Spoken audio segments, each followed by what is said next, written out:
हम अक्सर एक ऐसी आदत में मुब्तला हो जाते हैं कि हम जब भी किसी आइडिया को सुनते हैं तो उसे बेहतर बनाने की कोशिश में लग जाते हैं।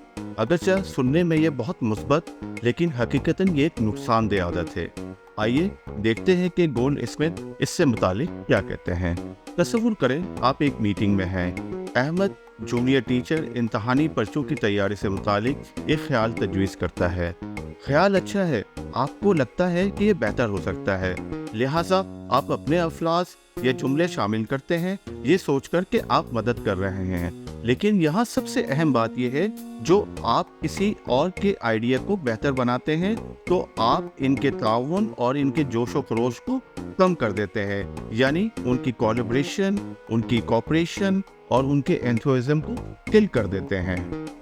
गोल्ड स्मिथ वजाहत करते हैं कि अगरचे हमें लगता है कि हम इस ख्याल की कदर में इजाफा कर रहे हैं, लेकिन असल में दूसरे शख्स की ऑनरशिप एंड मोटिवेशन के एहसास से उसे दूर कर रहे होते हैं। ये एक लतीफ़ लेकिन ताकतवर तरीका है जिससे हम गैर इरादी तौर पर अपने साथियों को कमज़ोर कर रहे होते हैं। आइए इस आदत यानी एडिंग टू मच वैल्यू को अपनी रोज़मर्रा की ज़िंदगी में देखते हैं। फ़र्ज़ करें आपका बेटा या बेटी ड्राइंग रूम को मुनज़्ज़म करने का एक नया तरीका तजवीज़ करते हैं। इनकी इनिशिएटिव को तस्लीम करने के बजाय आप ये कहते हैं ये बहुत अच्छा है, ये और भी बेहतर होगा अगर हम इस तरह से इसको करें। इनकी हौसला अफजाई करने के बजाय आपने नादानिस्ता तौर पर इस ख्याल को मज़ीद आगे बढ़ाया, जिससे वो अपने आप को लेस वैल्यू महसूस करने लगे और मुमकिन तौर पर मुस्तकबिल में इनकी कंट्रीब्यूशन का इम्कान कम हो जाता है।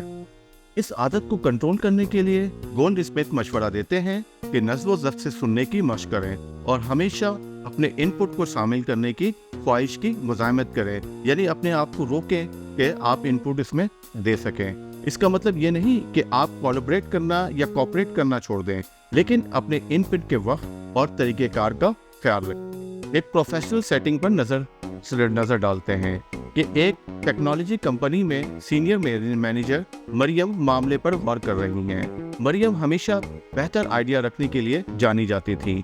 मीटिंग के दौरान वो अक्सर अपनी टीम की तजावीज़ में खलल डालती हैं और इनमें तब्दीली करती थी।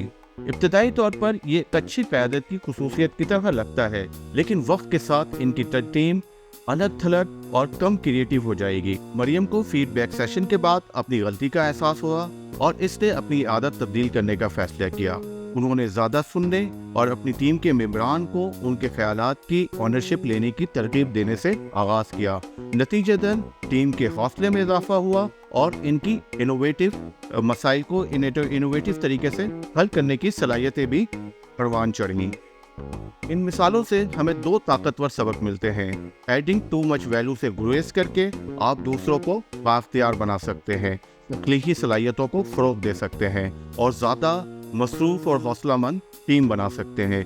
ये एक बारीक सी तब्दीली है, लेकिन जैसा कि गोल्ड स्मिथ ने निशानदेही की, तर्ज अमल में छोटी तब्दीलियाँ नुमाया बेहतरी का बाइस बन सकती हैं। लिहाजा आइंदा आप जब भी किसी मीटिंग में हो या बातचीत कर रहे हो तो गोल्ड स्मिथ की इस मतबली को याद रखें। किसी और के ख्याल को हमेशा बेहतर बनाने की ख्वाहिश को रोकें, सुनें और रुकें, और आप इसके मुस्बत असरात पर हैरान रह जाएंगे।